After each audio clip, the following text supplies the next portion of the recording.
Eli stood at the edge of the gravel drive, staring up at the house his mother promised they would never have to live in.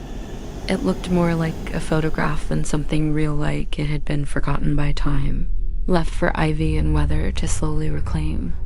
Tall and narrow, with shingles that curled like the edges of burnt paper, the house tilted slightly to one side, as if exhausted from standing so long. A crooked chimney clawed at the sky. The windows blinked back at him, dark and glassy, like tired eyes that hadn't shut in years. His mother, always practical, always trying, rested a hand on his shoulder. "It's only for a while, Eli," she said, not meeting his gaze. "Just until I get back on my feet." He nodded, but said nothing.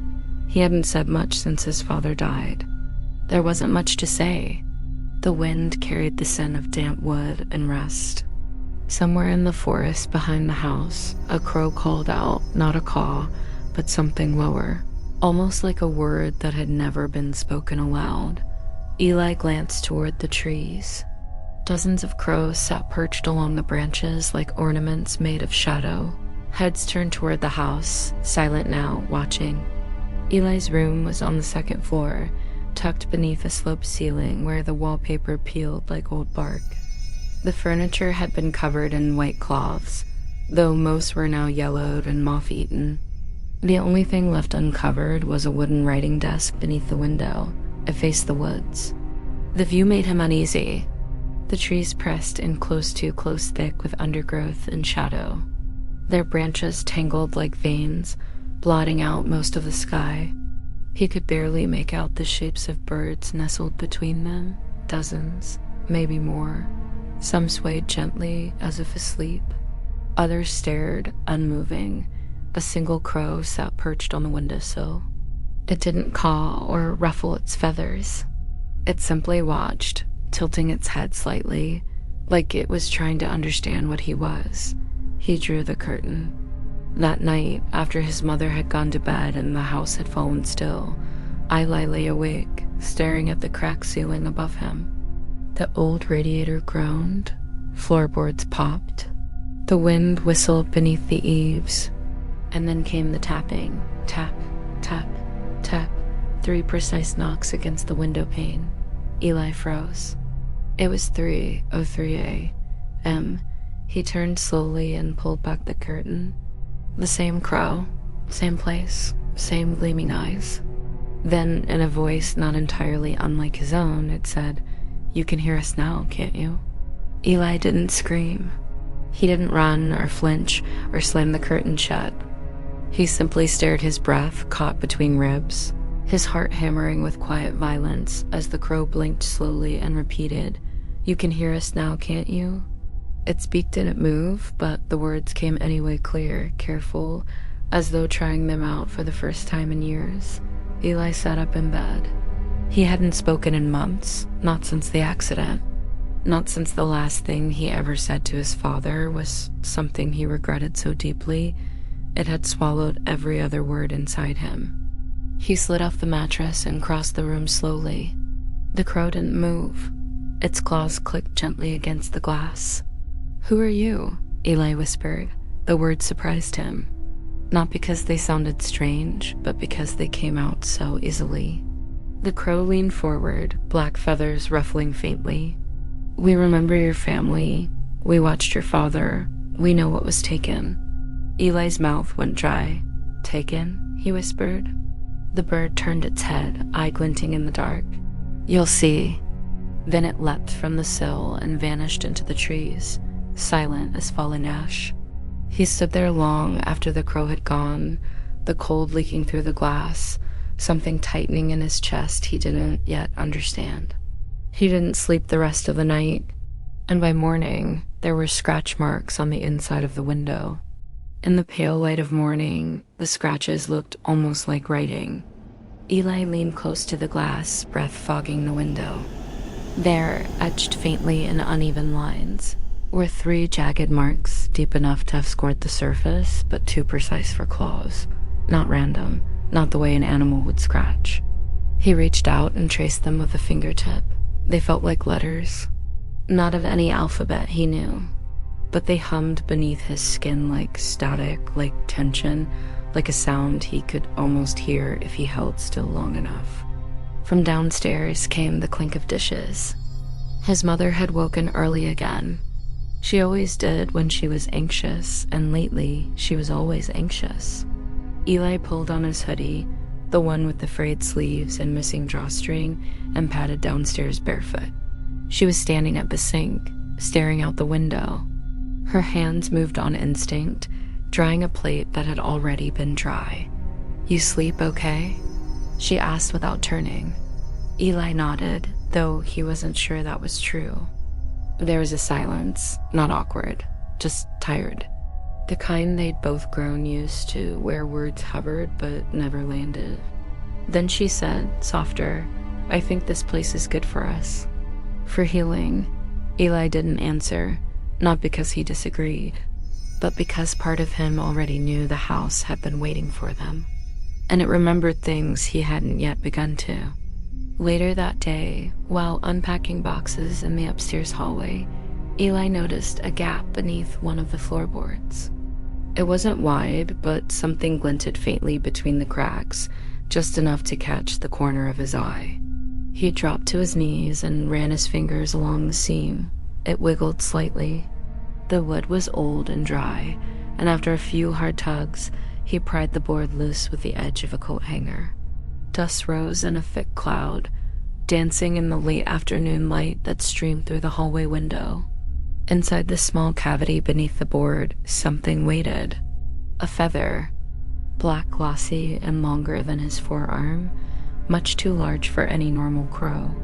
He reached for it, but as his fingers brushed the quill, he heard it again, a whisper, right beside his ear. "Don't forget this time?" He jerked back, heart hammering. There was no one in the hallway. He turned the feather over. Its tip had been dipped in something dark. Not ink. It shimmered like oil and smelled faintly of iron. He thought of the crow's voice the night before, the way it had known him. What had it said? "We watched your father." A memory surged, his father standing at the kitchen counter in the old house, carving something into the base of the banister with a knife, whispering words Eli never quite caught. Had the crows been watching then too? Were they always watching? And what did they mean by "don't forget"? That night, the wind came harder. It pressed its weight against the windows like a restless thing, moaning through the eaves, dragging the bare tree branches across the roof in long, scraping arcs. The sound set Eli's teeth on edge. He sat in bed, the black feather lying across his lap. He hadn't told his mother about it. Somehow, it felt like something she wouldn't understand or wouldn't want to. The house had a way of making silence feel heavy. At 3:03 a.m., the tapping returned. Tap, tap, tap. 3 knocks, same as before. Eli didn't move this time. He stared at the curtain. The feather twitched, just slightly. The tapping grew louder, urgent, impatient. Then a 4th knock. That had never happened before. He pulled the blanket up to his chin. The 4th knock was followed by a sound he couldn't explain, a scraping, sliding hiss that seemed to come not from the window, but from the floor beneath his bed. His breath caught. A whisper, barely audible, seemed to rise from beneath him, not outside, inside the room. "Come closer." He sat frozen, every hair on his arms rising. "Eli," the voice said again. Gentle, familiar, like someone trying not to scare him. "We buried it here, beneath you. Don't you want to see?" The boards beneath the bed gave a soft groan. He didn't look. He didn't move, but something shifted under there, and it was waiting. Eli didn't sleep the rest of the night. He lay rigid in bed, eyes wide, staring at the ceiling while the whisper curled beneath him like fog. Now and then, he heard a faint shuffling under the mattress. Not rats, not pipes. Something deliberate, something alive. And once, just once, he heard his name again, this time spoken in his father's voice. That broke him. He threw the covers off just before sunrise, stumbled to the far corner of the room. and sat there with his knees drawn up, arms wrapped around himself. The light outside hadn't yet broken, but the dark was thinning. He waited until full daylight to finally look under the bed. Dust, wooden planks, nothing else, but one of the boards looked strange. He leaned closer. The grain of the wood was split slightly, not like damage from water or wear, but as if something inside had pushed upward and stopped just short of the surface. He pressed his palm against it. Warm. Wood shouldn't feel warm. He backed away quickly and pulled the curtain open, letting in the morning sun. A dozen crows were perched on the fence now, all facing the house. One of them cawed once, sharp and short like a warning. Another dropped something from its beak. He hurried downstairs, out to the yard, and retrieved it. A small piece of paper, yellowed and curled, scrawled with a jagged line of text. Ask her what she buried. He turned it over. Nothing on the back. Just a single black feather, still warm. Eli stared at the paper in his hand until the ink blurred. Ask her what she buried. He didn't want to. He didn't need to. Because deep down, some part of him already knew. Back inside, his mother was in the kitchen again, coffee mug in hand, eyes distant as she stared out the window above the sink, the same way she had every morning since they arrived. She didn't turn when he entered. Eli stood silently in the doorway, unsure how to form the question. He wasn't even sure he had the right. Still, he tried. "Mom," he said. She flinched. Just barely, but enough. When she turned, there was a practiced smile on her face. "The kind people wear like armor. You're up early?" she said. "Sleep okay?" He didn't answer that. Instead, he walked forward and laid the feather and the scrap of paper on the table. Her smile faltered. She looked at the message, and her eyes went glassy. "Where did you get this?" she asked quietly. "A crow dropped it," he replied. The silence that followed was too long. Finally, she said, "They said the house is just old. Settles strangely, that's all." "But what did you bury?" he asked. Her expression cracked. "Just a flicker." Then her hand reached out and folded the paper over the feather, pressing both flat to the table. "Some things are best left in the ground, Eli." And then she walked away. That night, Eli couldn't stop thinking about her words. Some things are best left in the ground, but the house disagreed. He could feel it in the walls, in the way the pipes groaned like they were straining to hold something back, in the flickers of shadow that passed through corners even when no one moved, and especially in the whisper that came again just before 3:03 "You're ready now," with the board. It came from under the bed. Again, Eli stared at the floor, at the warped plank that had felt warm the night before. Now it throbbed faintly beneath the solace of his feet, a quiet, steady pulse. Not unlike a heartbeat. He reached under the bed, bracing himself with one hand on the dusty floor. His fingers found the edge of the loose plank, and hesitating only once, he pulled. A soft crack echoed in the room. The board lifted. Beneath it lay not insulation, not old nails, or forgotten toys, but a bundle, wrapped in aged cloth the color of dried blood. It was small, no larger than a bread box.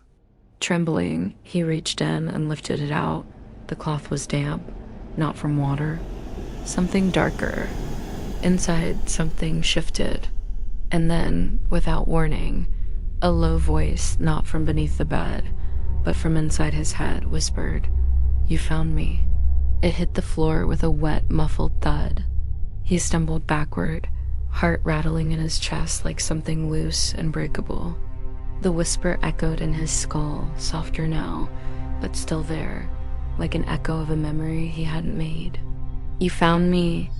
He crouched slowly and peeled the cloth back, one shaking corner at a time. The material resisted, clinging to whatever was wrapped inside, threads tearing with quiet snaps. When the final fold fell away, Eli froze. It wasn't a doll, not a toy. Not anything he could understand at first. It looked like a small, withered hand fingers curled, blackened at the nails, the skin tight and glossy like dried fruit. A thin, fraying bracelet encircled its wrist, woven from red string and dot feathers. Not human feathers, crow feathers. The moment Eli saw it clearly, a gust of cold rushed through the room. The window, though locked, slammed open. The curtains flared, and dozens of crows screamed in unison from the woods. Not cawed, screamed, a sound full of pain, fury, and something worse recognition. Eli backed away, his breath hitching. The voice in his head returned. Louder now, closer. We remember what she did. A sudden knock, sharp, insistent, rattled his door. Eli, his mother's voice called out. He scrambled to cover the bundle again. I'm fine, he lied. The knob jiggled. Let me in. No, he shouted, too fast. Silence. Then her voice, flat and hollow. Put it back, Eli. You shouldn't have touched it. And just like that, she walked away. Eli sat on the floor long after she left, staring at the bundle, unable to touch it again. The cloth still moved, slightly twitching, like something underneath was trying to breathe or remember how. From outside, the crows had gone silent. That was worse than their screaming. The silence was total, unnatural. The kind that pressed in on your ears and made your pulse sound louder than it should. The wind had died too, as if the whole world were holding its breath, waiting to see what Eli would do. He picked up the bundle again and turned it over in his hands, the bracelet. It wasn't just feathers and string. Tiny teeth were woven into it, some human, some not. The hand twitched again. This time, the fingers flexed slightly, like they were reaching. Eli dropped it, heart in his throat. She didn't mean to. The voice in his head whispered. But she made a pact, one we could not break. A shape shifted in the shadowed corner of the room, dark and low, not quite touching the floor. Eli turned, breath ragged. Who's there? He whispered aloud. No answer, just the sound of feathers brushing wood. She gave us part of herself, the voice continued, and we gave her what she asked. But bargains always take more than they give. He thought of the look on his mother's face earlier. The paper, the warning. Ask her what she buried. It wasn't a what. It was a who, and now the buried part of her was waking up. That night, Eli didn't sleep. He sat curled on his bed, the bundle wrapped in an old towel beside him, as though it might warm or quiet the thing inside. But it didn't. The bundle pulsed faintly, rising and falling like a shallow breath. When the clock struck 3:03 a.m., the tapping didn't come. Instead, there was a soft fluttering just outside the window. He turned slowly. Dozens of crows stood silently on the sill and along the roof's edge, their eyes catching the moonlight. None of them moved. None of them cawed. Then the window cracked. Not from impact, but from pressure. A web of thin white lines spread through the glass, and in the center, a small hole punched outward. From it, a single feather drifted in. It landed gently in Eli's lap. You've seen it now, came the whisper, not from the bundle, but from somewhere deeper, closer. You've touched the price. But do you understand the debt? Eli's room grew colder. The walls darkened, not by shadow, but by feathers. They spread like mold, curling from the corners, draping over his desk and shelves. He backed against the headboard as they crept toward him. She was warned, the voice said, but she asked for more time she couldn't afford. A faint scratching came from the floorboards again. Eli leaned over the bed and peered down.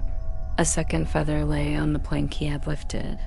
This one was pierced through the center by a long sewing needle, and beneath it, written in something thick and brown, was a word: return. Eli didn't move at first. The needle glinted faintly in the moonlight, pinning the second feather to the floor like a warning or an offering. He stared at the word written beneath it, return, each letter smudged at the edges, soaked into the wood like something bled, not painted. His mouth was dry. The whispering had stopped. But something remained in the room, thick and watchful. The air was so still, it felt like time itself had paused to see what he would do. His hand crept toward the feather. The moment he touched it, the voice returned. "The gift cannot be kept. You must bring it back." He recoiled. The bundle twitched again on the bed, shuddering now with more force, not violently, more like urgency. Like it knew it had been found and was afraid of what that meant. He looked toward the window. The crows were gone, but one remained in the tree just beyond the fence, larger than the rest, its feathers iridescent, its gaze fixed on him through the glass. Eli whispered, "What do I return?" The bundle shifted, not the hand. The hand was still curled, unmoving, but from within the cloth came a sound. A wet click, a rustle, and then a whisper, not a voice in his head this time, but real, ragged, weak. "Bury me, not here." Eli stumbled back from the bed, breath sharp. He grabbed the towel, wrapped the thing tightly, and shoved it into his backpack, hands shaking. He had to go, now, before it was too late. Eli crept down the stairs with the bundle strapped tightly in his backpack, the weight of it unfamiliar and wrong. The house seemed to know he was leaving. Every stair grown louder than usual. Shadows shifted on the walls like they were trying to follow him. The air in the foyer had thickened, carrying the smell of burnt feathers and damp leaves. His mother's bedroom door stood closed at the end of the hall. Light spilled out from beneath it. She was still awake, but he didn't dare speak to her. Not after the way she had said, "Put it back." He slipped out the front door and into the cold. The wind had returned. It swept through the tall grass, rustling like whispers passed between ghosts. The trees at the edge of the yard loomed larger than he remembered, their shapes bent and unnatural, clawing toward the sky, waiting. The crows had gathered again, perched in rows along the telephone wires and fence posts. Watching, they didn't move, didn't call, just watched. As he passed the gate and stepped onto the overgrown trail leading behind the house, the largest crow lifted its wings and flew ahead of him, gliding low over the path. A guide. The trail curved sharply, swallowed quickly by the woods. Eli hesitated only once before following. And the moment he stepped beneath the canopy of trees, the night around him changed. No bugs, no owls, no wind, only the sound of his feet crunching leaves, and beneath it all, the soft, steady whisper of something ahead, almost home. The path narrowed as Eli walked deeper into the woods. Branches closed above him like interlocking fingers, blotting out the stars. His flashlight flickered once, then steadied, but the beam seemed thinner now, swallowed too easily by the dark. The trees pressed close, bark carved with strange gouges and claw marks. Some trunks were split down the center as if something had torn its way out. Others wept black sap that smelled like rust and smoke. Eli's feet moved on instinct, following the crow. It soared ahead without sound, its wings brushing low branches, occasionally glancing back with eyes that reflected too much light. Eventually, the trail ended in a small clearing. At its center stood a massive tree, twisted, gnarled, its trunk hollowed by age or purpose. The bark was blackened as if struck by lightning. A ring of mushrooms circled its base like a warning. The crow landed on a root and cocked its head at Eli. He stepped forward. The hollow in the tree pulsed faintly. Not light, not movement, something else, like a slow exhale. Eli knelt and opened his backpack. The moment he unwrapped the bundle, the forest reacted. Leaves rustled in a wind that hadn't been there. Crows cried out from the canopy above, not in fear, but in warning. The hand inside the cloth twitched once, then lay still. Eli looked at the hollow and whispered, "Is this where you go?" From within the tree, something stirred, a shape, a shiver. Then the same voice as before, rasping softly, "Yes, this is where I was promised." And the hand curled tighter, as if finally ready to rest. Eli leaned closer to the hollow in the tree. The opening pulsed softly, as if it were breathing in time with the hand cradled in the bundle. The old cloth unraveled slightly in the wind, revealing more of the withered wrist. A pale mark, almost a brand, was burned into the skin just below the bracelet. It looked like an eye, open, watching. Eli's stomach turned. The forest around him had fallen into that thick, charged silence again. The kind that warned of movement, of presence. Something waiting just beyond the edge of vision. He crouched beside the tree, the crow still perched behind him, quiet. Its feathers shifted like it was trembling, not from cold, but from memory. The hollow deepened before him, the dark inside bottomless. Eli placed the bundle at the mouth of it, but before he could push it in, something caught his wrist. Not a hand, a root. It slithered from beneath the soil and wrapped around his arm like a snake, coarse and wet. More followed, dozens, thin and fast, reaching out to cradle the bundle and pull it gently into the tree. Eli scrambled back, heart racing. The roots moved with reverence, not violence. They carried the cloth inside like a child being tucked into bed. From the hollow came a final whisper. The first part is returned. The pact is not yet whole. Eli opened his mouth to ask what pact, but something shifted behind him. He turned. Standing at the edge of the clearing was a figure, tall, thin, wrapped in feathers that shimmered in the dark. Its face was a blur of shadow and movement, as if it wore 1,000 expressions at once, and it said, "You've awakened the dead. And now, you must know the rest." The figure stood at the tree line, half hidden in mist and shadow, though there was no mist in the clearing moments ago. Eli couldn't move.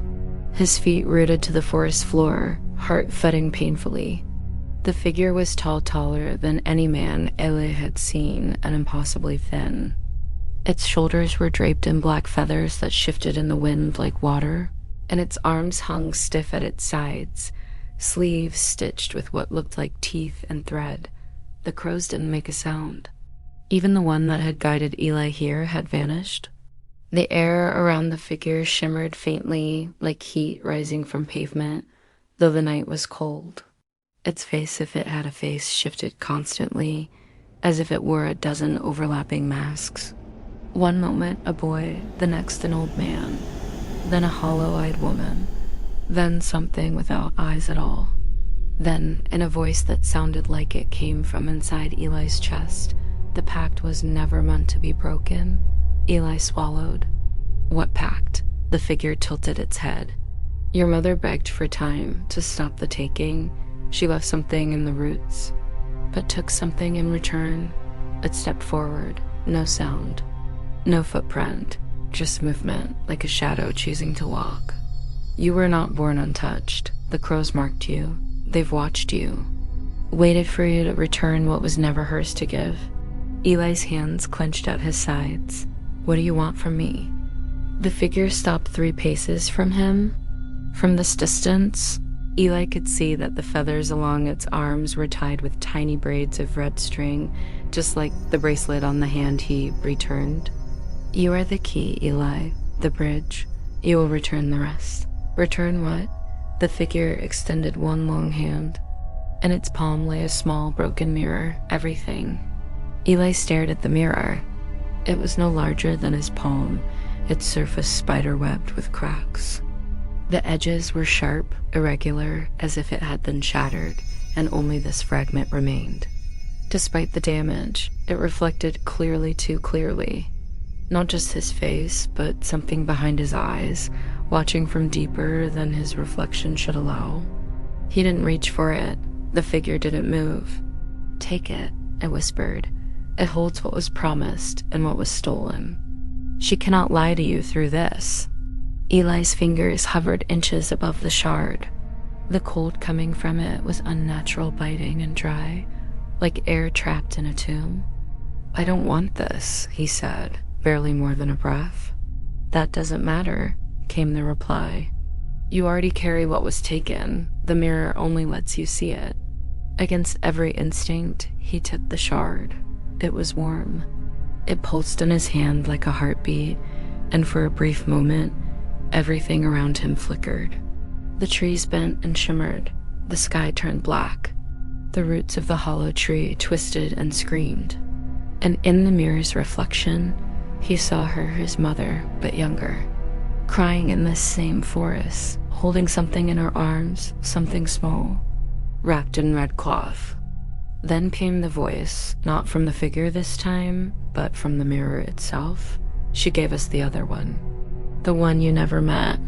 A cold breeze rushed through the clearing, whipping Eli's hair back. His stomach twisted. There had been someone else. Another child. A brother. Buried. Traded. Eli stumbled back, clutching the mirror shard to his chest. The image was burned into his mind. His mother, younger, desperate, cradling something in red cloth, crying, whispering words into the dark roots of the hollow tree. The bundle in her arms had been still. Too still. He looked up at the figure, but it had vanished. The woods were silent again. The clearing empty, save for the twisted tree and the growing cold. The other one, a brother. No one had ever told him, not his mother, not anyone, but the mirror didn't lie. It pulsed again in his hand, drawing him back to the tree. At its base, the soil shimmered faintly, feathers buried deep among the roots, twitching like sleeping insects. Something was still down there, and it wanted to speak. Eli crouched beside the roots, pressing the mirror to the earth. For a moment, nothing happened. Then, a voice, soft, small, familiar. Eli, he flinched. It wasn't the crow voice. It wasn't the whispering stranger.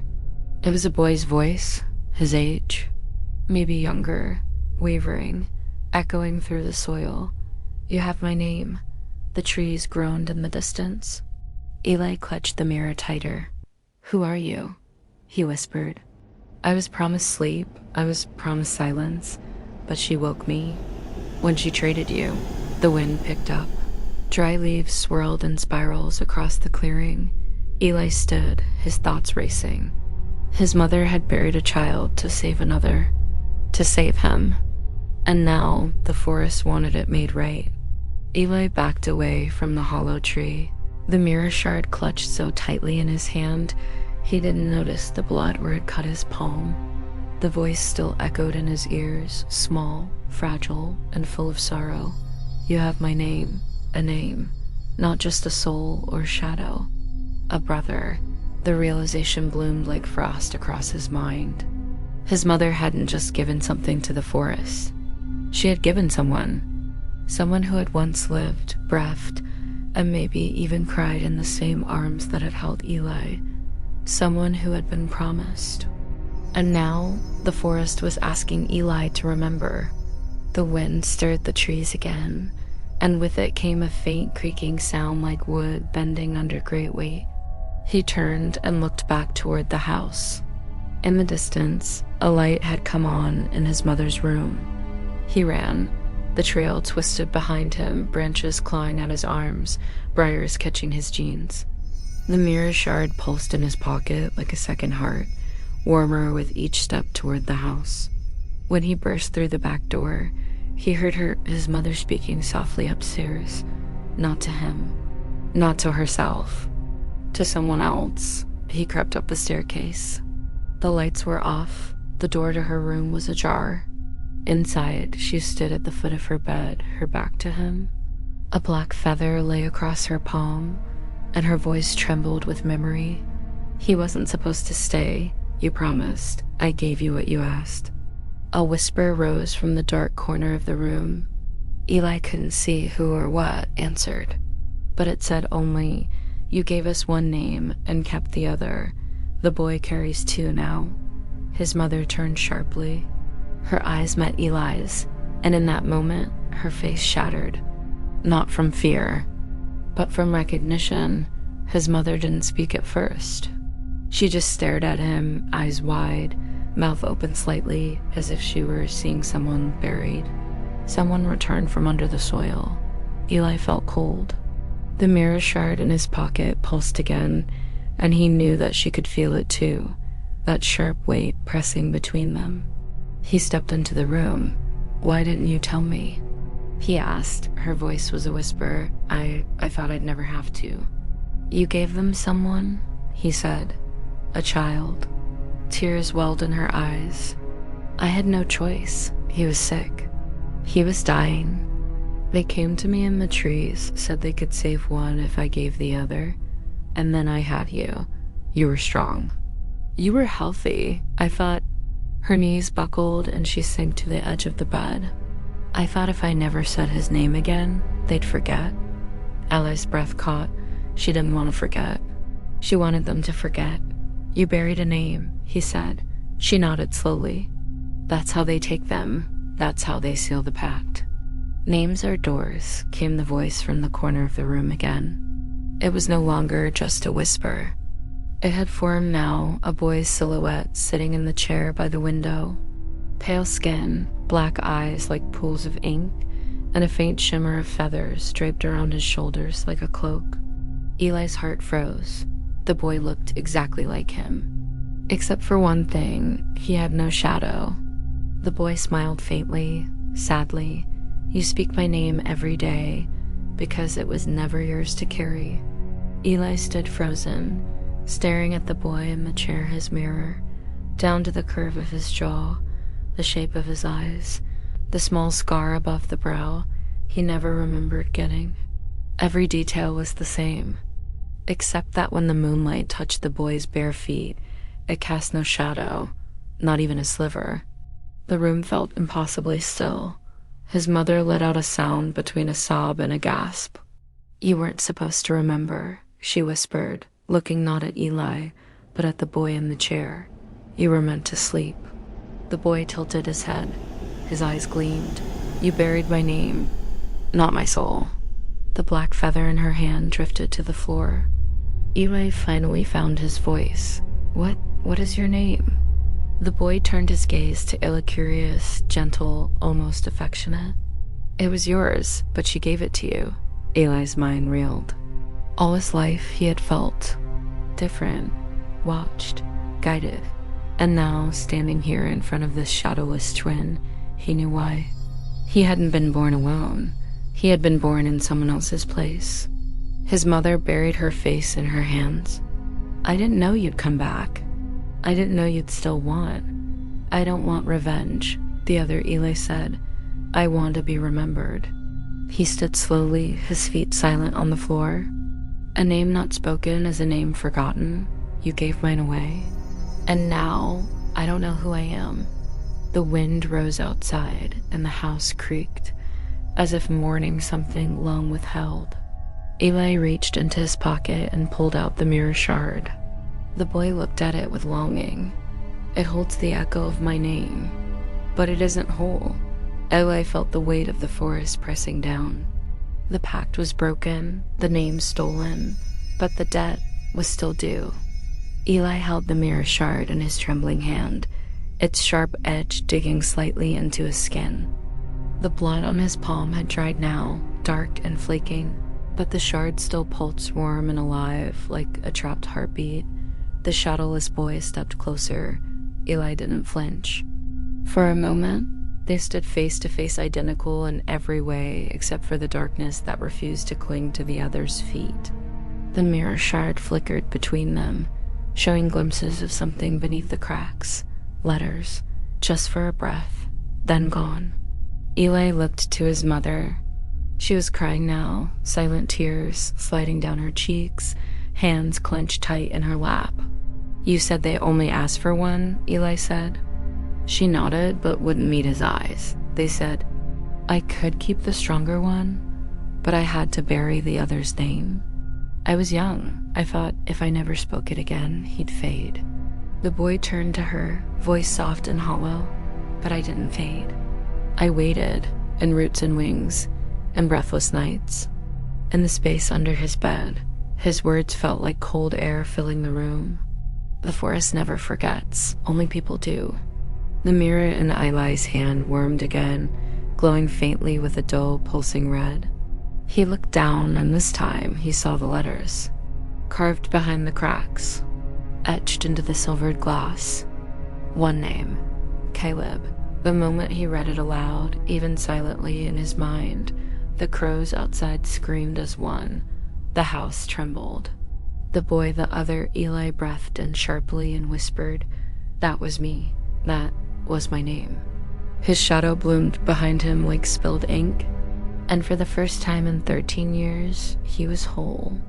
The room changed the moment the name was spoken. The floorboards groaned beneath their feet. The air turned dense, charged like the sky before lightning. The crows outside didn't fall silent this time. They kept crying, louder, urgent, as though echoing Caleb's name to the forest, forcing the world to remember. Eli looked up. His twin Caleb stood taller now, not older, not changed, just real. His eyes held the weight of long years spent between walls and roots and shadows. And now that his name had been returned, he seemed anchored. His feet cast a shadow.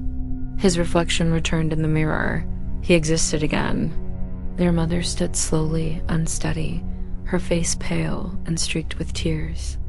"I didn't mean for it to be like this," she whispered. "I wanted you to rest, to be safe. I didn't want the forest to take your soul." "It didn't," Caleb said. "You did." Those words, though quiet, cracked something deep in her. She sank to her knees and sobbed, the sound rough, raw, no longer hiding behind silence. Eli stepped toward his twin. "I'm sorry," he said. Caleb looked at him, and though his eyes were black and deep as the forest, something softer flickered within them. "It's not your fault. You just wore my name for a while." The mirror shard in Eli's hand flickered one last time, then dimmed.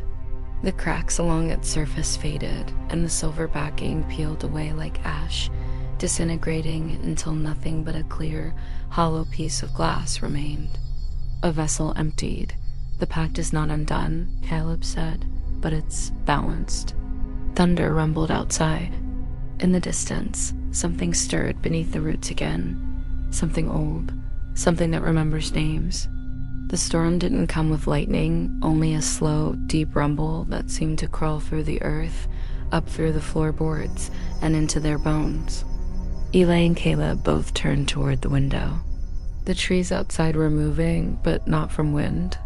They swayed rhythmically as though bowing toward the house.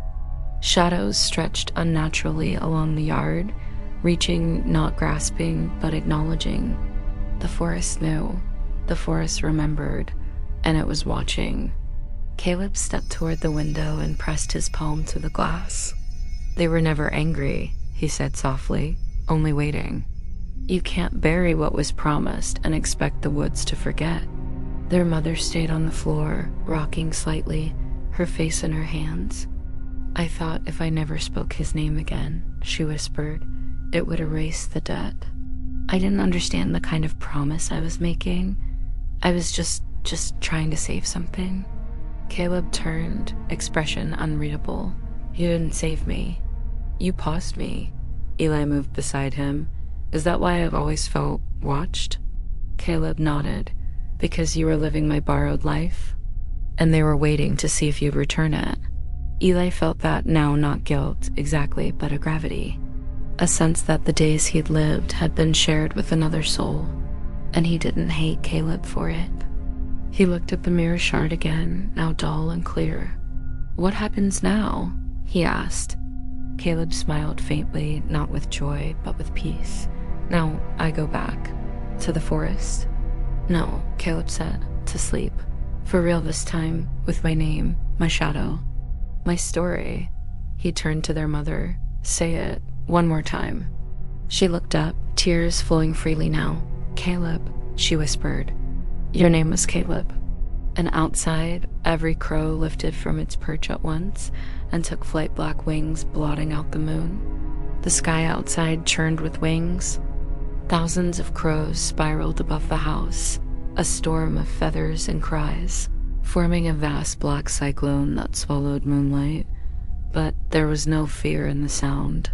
No malice, only mourning and release.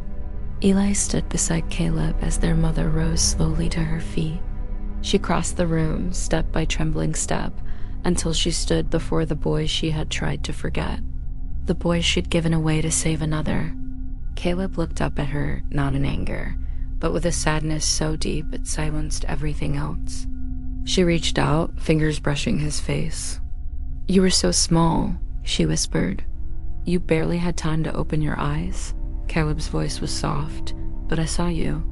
She began to cry again, and this time he stepped forward, arms slipping around her. She held him tightly, her body shaking with all the weight she'd buried for years, guilt, grief, love. Outside, the crows slowly began to descend. One by one, they landed on the rooftop, the windowsill, the porch railing silent now, waiting. Caleb turned to Eli, breaking the embrace. "You'll remember me now," he said, "and that's enough." "But you're real now," Eli replied. "You're whole. You could stay." Caleb shook his head gently. "This body isn't mine anymore." It never truly was. It was just borrowed space. A memory made flesh so the forest could be heard. The wind outside fell still. The mirror shard in Eli's hand crumbled to dust. And Caleb began to fade, not vanish, dissolve, like smoke carried gently by air. His outline blurred, his shadow unraveled at the edges, and in his place only a single black feather drifted to the floor. Eli bent and picked it up, cradling it in both hands like a treasure. The house was silent, the pact was honored, and the forest no longer watched. For the first time in what felt like a lifetime, the house was still.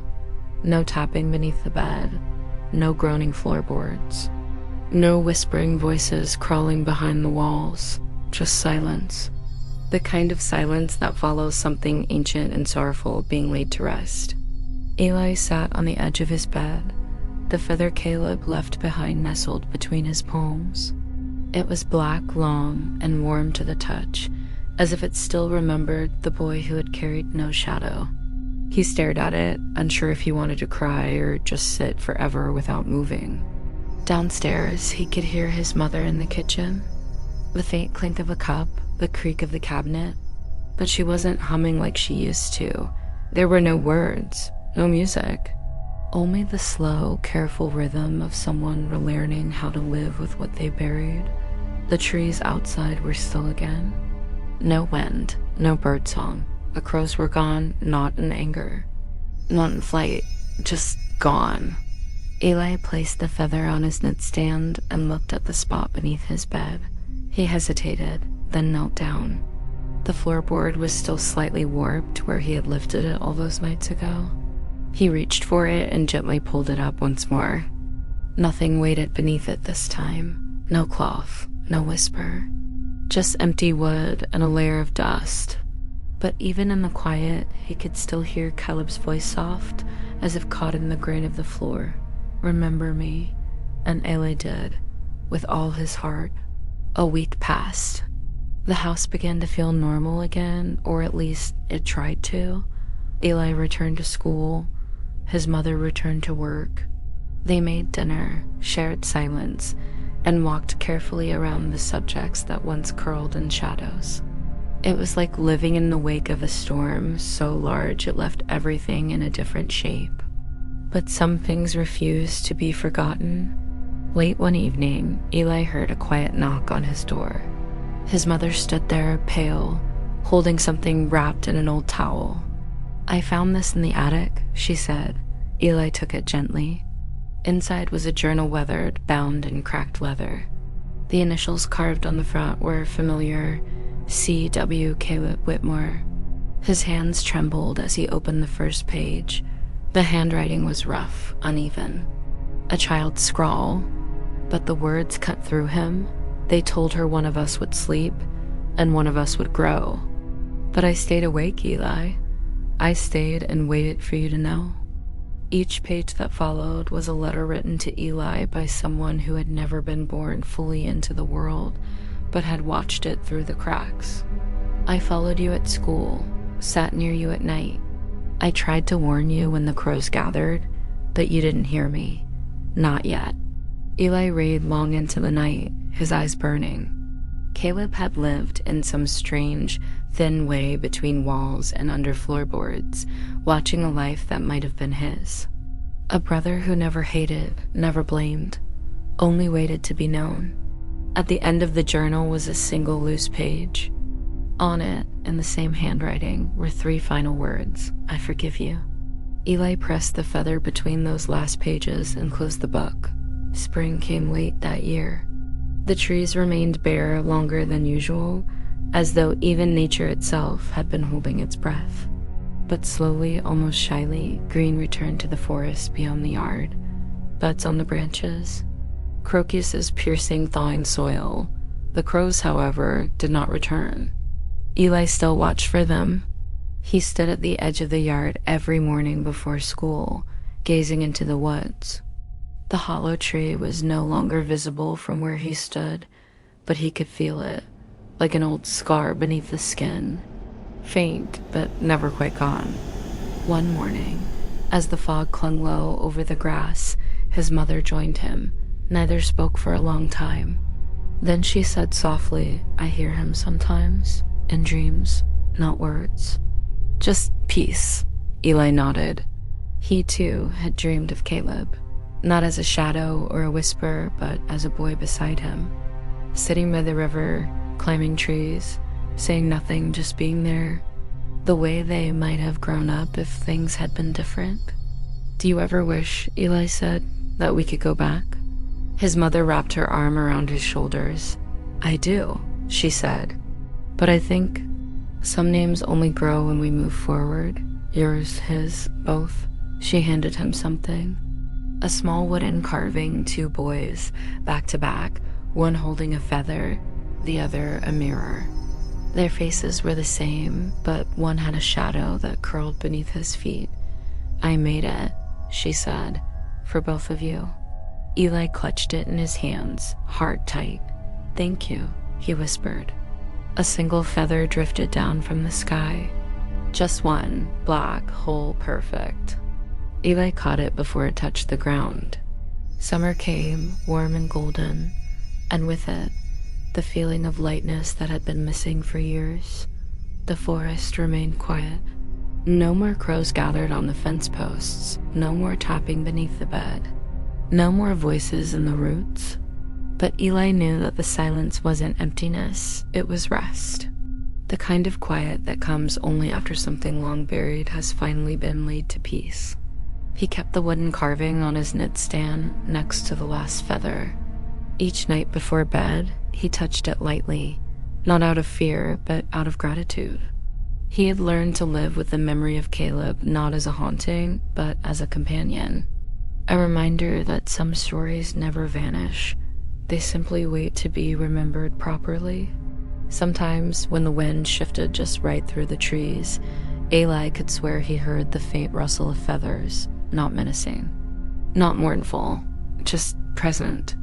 And every now and then, when sleep pressed close, he would dream of the clearing again, the hollow tree, the boy without a shadow standing beneath the moon, smiling faintly, hand raised in quiet farewell. But Caleb never spoke in those dreams. He didn't need to. His name had been returned. His story had been told. And Eli would never forget. The sun never rose that morning. Eli opened his eyes to darkness, a thick, suffocating night that lingered well past dawn. The air inside his room felt heavy, and the walls seemed to pulse, as if the house itself were breathing. On the floor by the bed, the mirror was gone. In its place sat a pile of feathers, not just black, but streaked with red and silver and bone white. Atop the pile was the final feather sleek, perfect, and pitch black. A voice echoed, not from beneath the floor this time, but within his chest. Choose, Eli understood. One more step, one final act.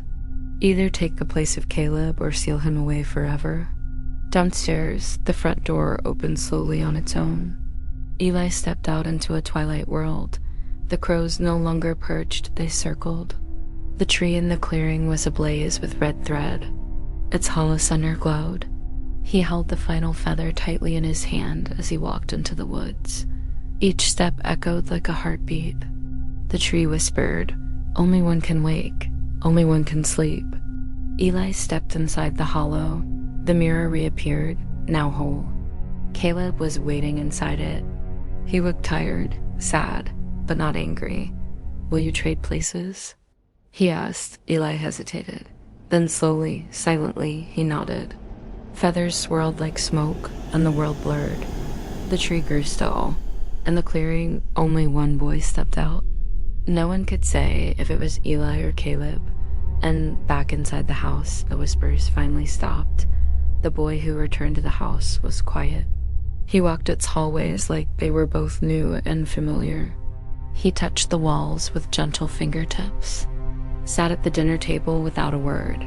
His mother noticed something, of course, but she didn't ask. Not yet. At night, the boy sat by the window. A single crow remained older than the others, its eyes a deep, gleaming silver. It never left the sill, never blinked. It simply watched. And the boy watched back. Sometimes, when the moonlight hit the cracked window just right, the crow's reflection in the glass shifted into something not quite avian, something older, something ancient. The boy raised a hand. So did the reflection, but they didn't match. Not exactly. The whispers were gone, yes. But the story wasn't over. Something had changed beneath the house. Something was still awake. It was on the third night after the trade that the mirror returned. The boy found it propped gently against the wall beneath his bed, no longer cracked. It pulsed faintly with a silvery sheen. He didn't recall placing it there.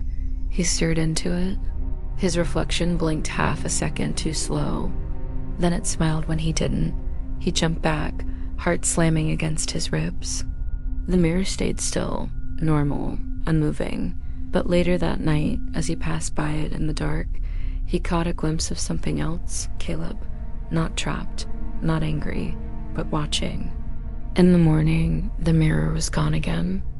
And in its place, on the windowsill, sat another black feather. This one was glossy, slick with some invisible ink.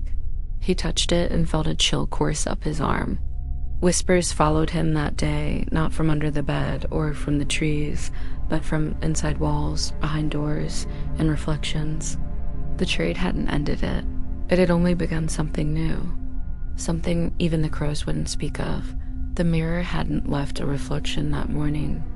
Eli stood before it, but only the room stared back. No boy. No whispers. Just an emptiness that made his stomach twist. He glanced at the window. A black feather drifted down from the roof, landing gently on the sill. Unlike the others, this one was scorched along its edges as though plucked straight from a fire. Eli picked it up. The moment his fingers closed around it, the walls around him groaned. The floorboards shifted, and the closet door creaked open. Inside wasn't his closet anymore. It was the forest. Flames licked the tree trunks. The sky overhead was a swirling inferno, and the old hollow tree in the distance bled red thread like veins unraveling. Eli stepped in. The heat should have hurt, but it didn't. Instead, it welcomed him, like something had been waiting for him to arrive. From the branches above, crows watched in silence, no flapping, no caws, just still eyes. Caleb stood at the base of the burning tree, arms open. "You brought it," he said, nodding to the feather. "What is this place?" Eli asked. Caleb looked up at the sky. "Where the soul goes when it splits." Eli stepped closer. "What do we do with it?" Caleb reached into the fire and pulled out a spool of red thread, glowing like molten wire. "We stitch it back together." Eli took the thread. It burned, but he didn't let go. Around them, the fire roared louder. The crows took flight, spiraling up into the smoke. Caleb began to fade. "Hurry," he whispered. "Before the mirror closes," Eli raised the feather. The thread pulsed in his hands. He began to sew. The thread glowed in Eli's hands, humming with warmth and memory. He stitched not with needle, but with thought, each loop pulling at something deep within him. The world around him shimmered. With every pass of the red thread through the scorched feather, he saw flickers images of Caleb's life, his laughter, his loneliness, his pain, and he felt them as if they were his own. Because they were. The burning forest began to dissolve, embers lifting like fireflies. Eli's feet no longer touched the ground. He floated, stitched to something vast and invisible. Then knock, knock, knock. The sound cracked through the vision. Eli gasped. He was back in his room. On the closet door, 3 gentle knocks. He turned. The door opened slowly. Inside was not fire, not forest, but mirrors. Dozens, hundreds. Each one held a version of him, of Caleb. Some smiling, some crying, some screaming. He stepped forward. The whispers returned, threading through his ears like wind through dry leaves. One mirror stood out taller, wider, framed in black feather and silver bone. It rippled like water. Eli reached out, and something reached back. Their fingers met, and the surface cracked. A voice behind him. He's coming. He spun around. But he was alone. The closet door slammed shut. The slam echoed like thunder. Eli stood frozen, the air in his room suddenly thick and unmoving. His eyes locked on the closed closet door, its surface now lined with fine red thread that pulsed like veins beneath skin. He stepped closer. The wood beneath his fingers felt alive, warm. The knocking had stopped, but something waited beyond. Slowly, he turned the knob. The door didn't creak its side. Inside was darkness so complete it swallowed the light spilling from Eli's bedroom. He squinted, trying to make sense of the shapes that hovered just beyond sight. Then the mirrors lit up. A corridor lined in them, endless and warped, each reflecting something different him as a child, crying. Him asleep in bed, Caleb reaching out from the other side. He took a step forward. With each step, the reflections grew more distorted. One showed his mother with empty eyes. Another, the tree twisted into a cage. One mirror was shattered, dripping black ink from the cracks. He walked on, heart pounding. At the end of the corridor stood a single mirror, tall and ornate. It flickered like a flame. Eli approached, hand outstretched. His reflection didn't match. It was Caleb, smiling softly. "You stitched it?" Caleb said, his voice muffled through glass, but threads fray. Eli nodded. "What do I do now?" The mirror rippled. Caleb raised his hand. "Open the door behind you." Eli turned. Another door had appeared, smaller, older, carved with crow feathers. He opened it and stepped through. Eli blinked as the new room unfolded around him. The space was round, silent, and pulsing with red veins across the walls, like he'd stepped into the heart of something alive. Mirrors lined the chamber, tall and crooked. Each one whispered, not words this time, names, his name, over and over, spoken by voices that sounded like him, like Caleb, like his mother. He turned to one mirror and placed a hand on the glass. A jolt ran through his arm. The reflection inside the mirror grabbed back. He stumbled, but the grip held firm. Caleb's eyes stared from within wide, panicked. "They're unraveling it," Caleb gasped. "The stitch isn't enough. The house it remembers. What do I do?" Eli shouted. "Bind it with your name, with our name." The reflection shattered. Not into glass, but into feathers. Dozens, hundreds, fluttering through the chamber. They flew in slow spirals, stitching together a shape. A crow made of mirror shards and thread landed in front of him. It bowed. Eli reached forward. The crow pierced his palm, blood mixed with thread. The chamber ground. He fell to his knees as the mirrors flickered, every version of himself screaming, weeping, aging, vanishing. Only one remained, one reflection, one name. He whispered it. "Illy Caleb." The mirrors went dark, and the door opened. The air beyond the door was frozen. Eli stepped through and immediately felt it like time itself had paused. The room was circular again, but vast and echoing. Strings of red thread floated mid-air, twitching like spiderwebs in slow wind. At the center of the room stood a loom. Not ordinary wood and wheel, but a constructive bone, metal, and mirrors. It glowed with faint light. On it was a tapestry half-woven, full of faces. His, Caleb's, his mother's, even the crow. He approached, trembling. The crow of shards flew ahead of him, perching on the loom. "Your story is incomplete," it said. "Finish it." Eli sat before the loom. The red thread wound itself around his fingers.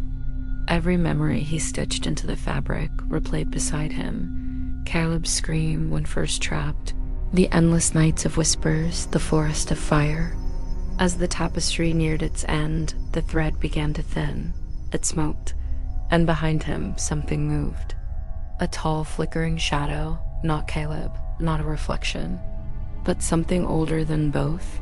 Eyes like broken glass, mouth stitched shut. The house, given form. "You fed me," it croaked without moving its lips. "Now feed me more." The crow shrieked, diving at the shadow, but vanished in a puff of feathers. Eli stood, the final thread looped in his hands. "You want a name?" he asked. "Take ours." He hurled the stitched tapestry into the shadow's chest. It screamed, unraveling. Mirrors shattered in the walls, and the door behind Eli burst open in blinding light. He ran. Eli ran. The red threaded light behind him dimmed as the door slammed shut, sealing the unraveling shadow inside. His breath came in ragged bursts as he burst through memory corridors, familiar, fractured, dreamlike. The mirrors were all breaking now, shattering into falling feathers, the echoes of all the versions of him dying off like embers in wind. He reached the last door, the one that had once been his closet. He stepped through. The room was quiet, dark, whole, no crows, no whispers. Just his bed, his dresser, the window moonlight streaming in like none of it had ever happened. But Eli knew better. He turned slowly. On his pillow sat the crow of mirror shards, smaller now, dimming. "You closed it," it rasped. "But he still watches." "Caleb?" Eli whispered. "No, the house." Eli walked to the window. Below, the yard was filled with feathers, softly glowing, forming a spiral. A mark, a warning. "I'm still me," Eli said, voice trembling. The crow tilted its head. "Then write your name in the silence. That's the only way the story stays closed." Eli nodded. He picked up the blackened feather beside his bed and dragged its tip across the wood of the window frame. He wrote it, Eli Caleb.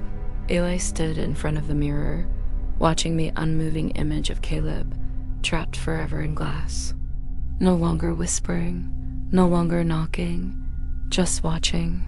He touched the glass. It was cold. "I'm sorry," Eli whispered. The image didn't respond. That night, the house was still for the first time in weeks. No feathers fell. No crows gathered.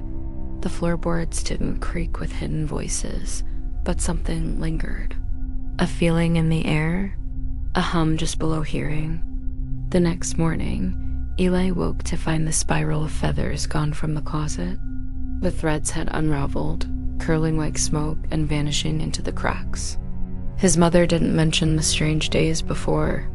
She only smiled gently, placed a hand on his shoulder, and said, "You look older today." Eli returned to the woods, just once. The tree was nothing more than bark and rot now. Its hollow was gone, no whispers, no thread, no feathers. But as he turned to leave, a crow landed on his shoulder. It didn't caw.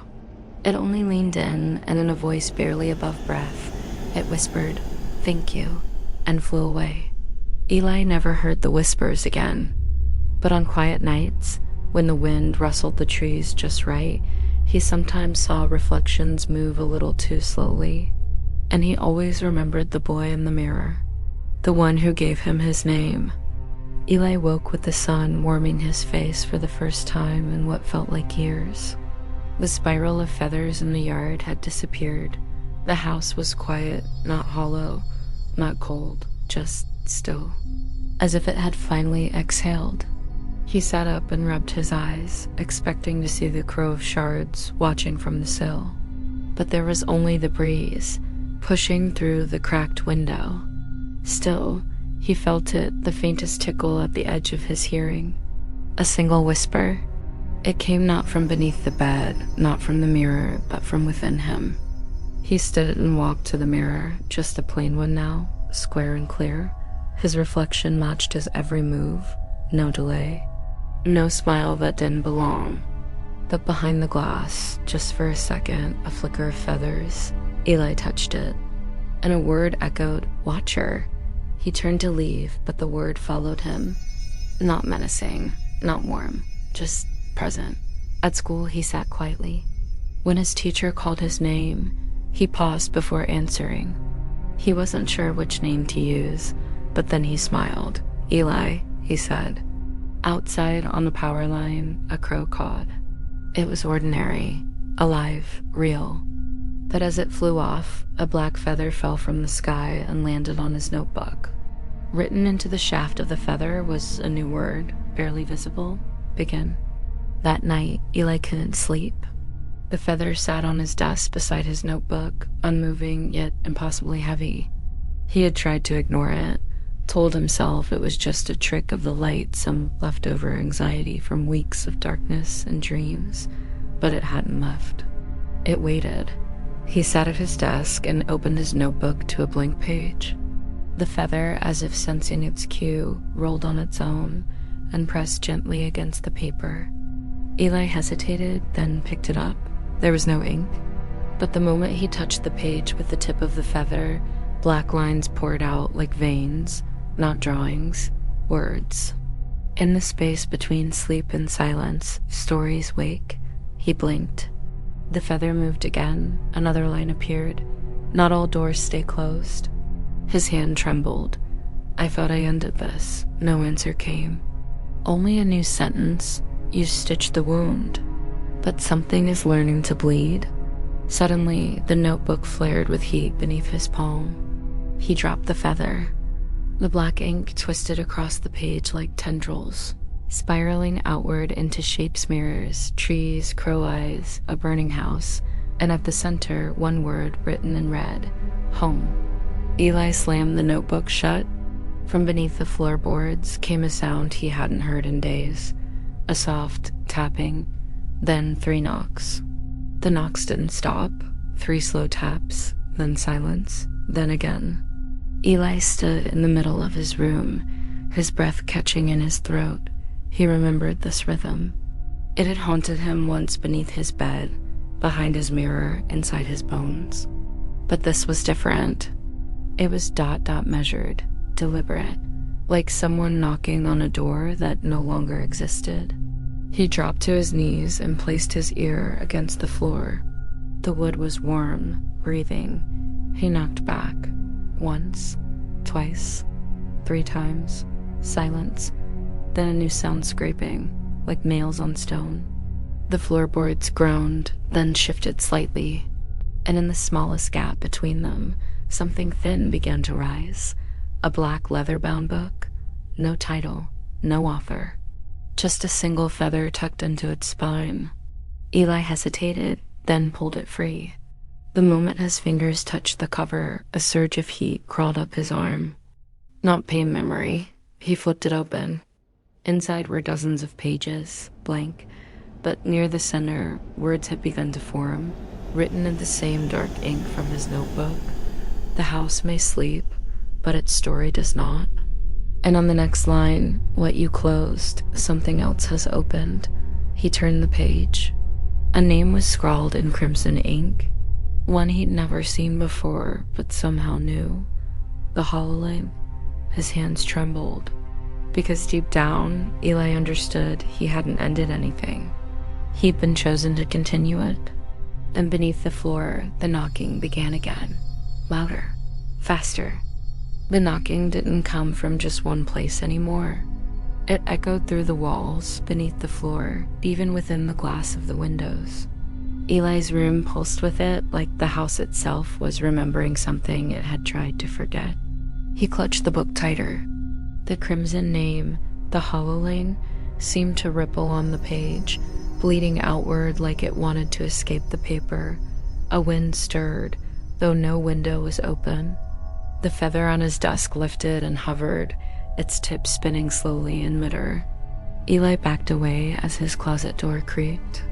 He braced for the dark corridor again, but this time behind the door was only a mirror, tall, untouched, covered in dust. He approached cautiously. His reflection looked back exactly as it should, but written on the glass in smeared red, reversed and broken by the glass's curve, was a single sentence: "He never left." Eli's fingers brushed the glass, and the mirror breathed. It fogged over with a deep, exhaling sigh. Then something pressed against the other side. A hand, Bale, wrong, not Caleb's. Long fingers spread wide against the glass. Something darker loomed behind them, hunched, crawling through silver mist. Its face was empty, a hollow mass stitched at the edges. The hollowing, Eli stumbled back. The book in his hand burst open, pages flipping wildly. A black feather shot upward like a blade, embedding into the ceiling, and then silence. A horrible, heavy silence. Eli turned slowly. Every mirror in his room, on the wall, in drawers, even the glossy surface of his shut laptop, now reflected one thing. Not him, not Caleb, just a dark hallway. A door. And the hollowing waiting at the threshold. The mirrors did not return to normal. Even with the lights on, even with his eyes shut tight, Eli could feel them windows not to reflections, but to corridors unseen. And at the end of each corridor, the hollowing, hunched and watching, Eli opened the book again. The pages had changed, no longer blank. They were now filled with entries written in dozens of hands, some neat, some frantic, some burned at the edges, all of them names, all of them crossed out, except 3. At the bottom of the page, Caleb Eli. The third name pulsed faintly, waiting to be written. He looked toward the mirror again. The hollowing hadn't moved, but a line had appeared beneath its feet, etched into the image, like it had been carved into glass. Say the third name. What name? Eli whispered. The feather on his desk trembled. He picked it up. His hand moved before he could think. On the blank line beneath his and Caleb's names, the feather wrote, Morrow. As soon as the word touched the paper, the house convulsed. The lights flickered. Feathers exploded out of the air vent. His closet door burst open, not into darkness this time, but a red-lit hallway made entirely of mirrors. The air inside pulsed with heat and whispers. Eli stepped forward. The mirror corridor welcomed him. As he crossed the threshold, the reflection of the hollowing didn't follow. It led. It moved deeper, beckoning. And now, Eli understood. This wasn't just his story anymore. It belonged to the third name. It belonged to Morrow. The corridor was endless, yet Eli felt himself being pulled through it, not by footsteps, but by something older than gravity. Each mirrored wall shimmered as he passed. They didn't show him this time. They showed Morrow, a boy younger than Caleb, pale skin, hollow eyes that didn't blink. He wore clothes that didn't belong to this time-stitched sleeves, wooden buttons, boots flecked with ash. In every panel, Morrow was closer to the door. Eli whispered the name, Morrow. The corridor responded. Wind howled through the mirrors. The reflections bent and twisted. Whispers spun like wheels in a storm, circling Eli with chants and dozens of voices. Years now, years now, years now. The red glow deepened as he reached a circular chamber at the end. It was smaller than the binding room, but colder, older. In the center stood a cradle, empty, lined with feather and thread. Behind it, the hollowing, watching, waiting. Eli stepped forward. What do you want from me? No voice answered, only a thought. It curled in his mind like smoke. To finish the name. Eli looked at the cradle again, then at the mirrors where Caleb's face appeared in one, then another, then dozens. But Morrow never moved because he wasn't waiting. He was trapped. The hoveling raised one hand and pointed to the cradle. In Eli's arms, the black book grew warm. A final page began to form, slowly, painfully, words etching themselves in ash. The first name was lost, the second name was taken. The third must be given. Eli knew what it meant. He had to give up his name, his identity, to let Morrow be whole again. The cradle pulsed. The hoveling opened its stitched mouth, not to scream, but to breathe. For the first time, the air trembled around Eli, heavy with the weight of choice. The mirrors pulsed with each heartbeat, and the hoveling stepped aside from the cradle as if offering him the stage. The black book thudded against his chest, warm and urgent. He opened it. The final page was blank, save for a flickering line where a name should be. His name, Eli, but the feather in his hand hovered, uncertain. Caleb's voice echoed faintly in the silence. Some stories must end so others can begin. Eli stared at the cradle. Inside, threads of red and black curled like vines, hungry for a shape to hold. And in his mind, he saw Morrow curled in darkness, stitched to silence, waiting not to return, but to be remembered. Eli knelt. He pressed the feather to the page. His hand shook. He hesitated. Then slowly, he began to write not his name, but Morrow's. The moment the final letter touched the page, the room ruptured in light. Mirrors shattered not outward, but inward, sucking reflections into the glass like water swirling down a drain. The hollowing convulsed. Its form writhed, twisted, then dissolved into wisps of red smoke. No scream, just a long, relieved sigh. And in the cradle, a boy, whole, sleeping, breathing, Morrow, his eyes fluttered open. Pale blue, no longer hollow. He looked at Eli. You gave it up? Eli smiled softly, though his voice was distant. It was never just mine. Morrow sat up. The mirrors were gone. The room was stone now, carved with ancient marks. The book snapped shut in Eli's hands. Its title had changed. The Boy Who Was Named. Eli stood in the stillness of the chamber, his name no longer tethered to him. It drifted somewhere beyond memory, like a dream fading upon waking. He no longer felt the weight of the whispers, nor the pull of mirrors. But he didn't feel empty. He felt clear. Morrow stepped down from the cradle, bare feet touching the stone floor like it had always belonged to him. His every breath shimmered with a strange energy, as if reality was bending to accept him, restoring something broken long ago. I remember now, Morrow said softly. The forest, the crows, the fire. Eli nodded. And the forgetting.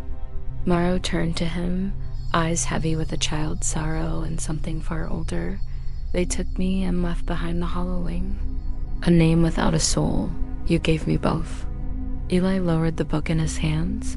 What happens now? The chamber began to pulse, its walls folding in on themselves, like paper catching fire in reverse. Threads of light wove through the cracks. The house is done dreaming, Morrow said. But there are others still trapped in the weave, others like me. The book in Eli's hands shifted again. Its cover now bore no title, just a mirror embossed in silver. You can leave it behind, Morrow said. Forget it all? Eli looked at the reflection in the silver mirror. He saw someone without a name, but not without a purpose. He shook his head. I'm not done. Morrow smiled. Then I'll guide you. From the shadows, feathers rose hundreds, circling the two boys like smoke. The stone floor cracked, revealing not darkness but sky. Open sky, and a path made of thread stretching toward stars. The staircase of thread shimmered under Eli's feet, soft yet unbreakable. Morrow walked beside him in silence, eyes fixed on the endless sky above. The stars weren't normal. They flickered like dying candles, each one whispering faint stories into the void. With each step, Eli felt the weight of something growing, not burden, but memory, not just his own, but countless others. Stories half told. names lost to silence. Morrow reached out and caught a floating feather that drifted down from above. It gleamed with silver ink. He handed it to Eli. They're waiting for someone to write them. Eli opened the mirror book. New blank pages had appeared, stretching endlessly. He turned one, then another. Each glowed softly, waiting. Far ahead, a structure began to form in the sky. A new house, but not of wood or bone. This one was built from reflections and song. Its roof was woven from lullabies. Its walls from forgotten names. That's where the stories sleep, Morrow whispered, and where they wake again. The book in Eli's hands thrummed with warmth. It no longer burned, it invited. He turned to Morrow. What if I forget who I was? Morrow shook his head gently. You became something more. As they neared the doorway to the sky house, crows circled high above. But these crows were white as parchment, their wings etched with words. One landed on Eli's shoulder and whispered a sentence only he could hear. Write it true, and it will live. The door opened. Light spilled out, not harsh, not blinding, but soft like candlelight in a cradle. Inside, countless books floated in the air, some unfinished, some closed, some still bleeding ink. A single desk sat in the center, waiting. Morrow touched Eli's hand. You're the last whisperer now? And Eli stepped inside.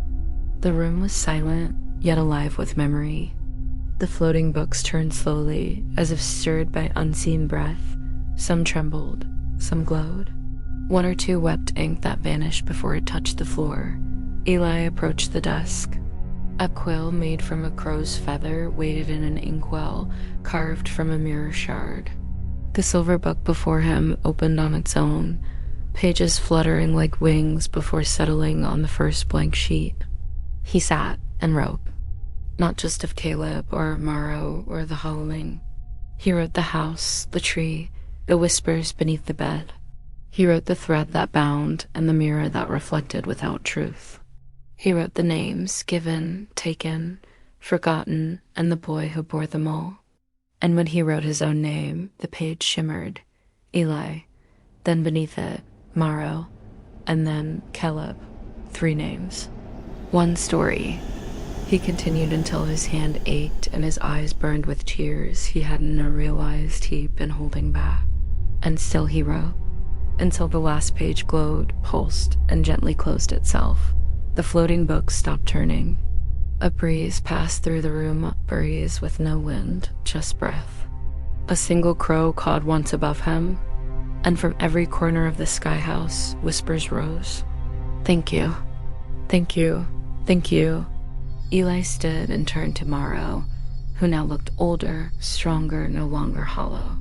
Caleb stood beside him, hand on his shoulder, whole again in ways no mirror could contain.